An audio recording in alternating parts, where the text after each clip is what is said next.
Hey there, welcome to episode 7 of Snubbed. These are the episodes where I watch a movie that was quote unquote snubbed by the Best Picture Oscar or the year that they came out. So, this movie I watched was called Dinner at 8. It's from 1933. So, it most likely would have been competing with Cavalcade, which won for the 1932 to 33 Oscars, which was the sixth Oscar ceremony. And other movies in that year were 42nd Street, Farewell to Arms, I'm a Fugitive from a Chain Gang, Lady for a Day, Little Women, She Done Him Wrong, Smiling Through, State Fair, and The Private Life of Henry VIII. A little bit of Wikipedia. This was directed by George Cukor, who has also he directed one from the year before this, 1 Hour with You, Little Women, also from this year. So he had two movies, Little Women and Dinner at 8, both this year. And I think he's got a few others coming up ahead where he was also, his movie at least was nominated. I don't know if he was nominated every time, but this is 1933 American pre-code comedy drama film directed by George Cukor from a screenplay by Francis Marion and Herman J. Mankiewicz, Mank. Based on George S. Kaufman and Edna Ferber's 1932 play of the same name, the film features an ensemble cast of Marie Dressler, John Barrymore, Wallace Beery, Jean Harlow, Lionel Barrymore, Lee Tracy, Edmund Lowe, and Billy Burke. And just to point out, both of the Barrymores and Wallace Beery were all in Grand Hotel, which was from the 1931 to 32 Oscars ceremony before this one.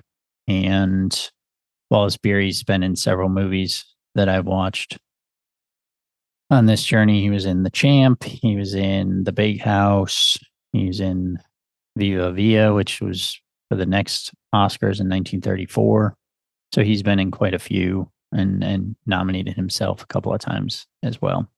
Dinner at 8 continues to be acclaimed by critics.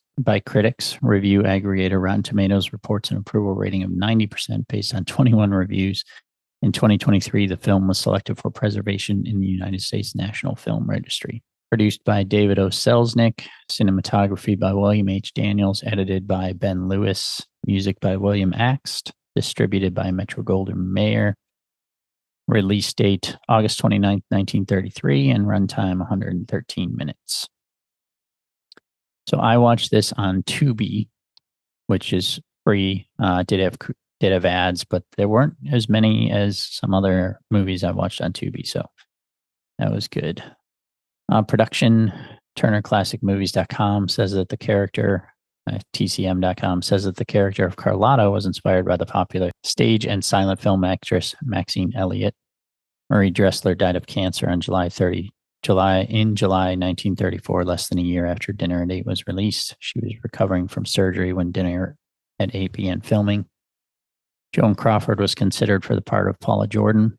Clark Gable was considered for the part of Dr. Wayne Talbot.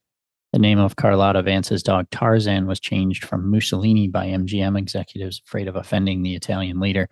And you could tell that. You could tell that Tarzan was dubbed in over the name Mussolini. I didn't realize she said Mussolini at the time. And according to director George Cukor, John Barrymore created the character Larry Renault using memories of his father-in-law, Maurice Costello, his brother-in-law, Lowell Sherman, and himself. So this one, it was a little heavy. Like the ending was a bit heavy. Both of the Barrymores did not have the best endings, but it was good. I like this one. In this group of Oscars for 1932 to 33, my favorite movie was I'm a Fugitive from a Chain Gang. Cavalcade, I'm trying to remember now. I don't. I thought Cavalcade was okay. Maybe not. I can't remember now. Let me look. Oh, no, I gave Cavalcade 1 star on Letterboxd, so I did not like it.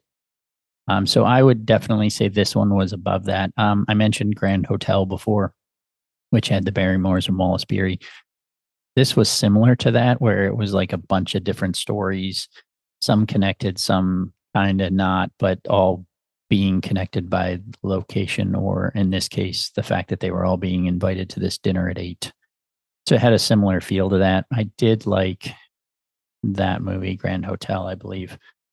Yeah, I would say this one was better than Cavalcade that won the Oscar, though I would still not say it was better than my favorite, which was I'm a Fugitive from a Chain Gang. This group I actually had liked, as I'm sure I mentioned, I liked a lot of these movies, several of these movies at least. So this was a tough race. There were 10 movies, but this one got edged out, I guess, according to some. So, and I mean, it was just nominated to be in the National Film Registry, so it's a big deal. And I think it was I think I saw on IMDb that it was remade at least once, and probably not as good. So there's that. But yeah, this one wasn't bad. That's all I got. Stay tuned for the next episode. See ya.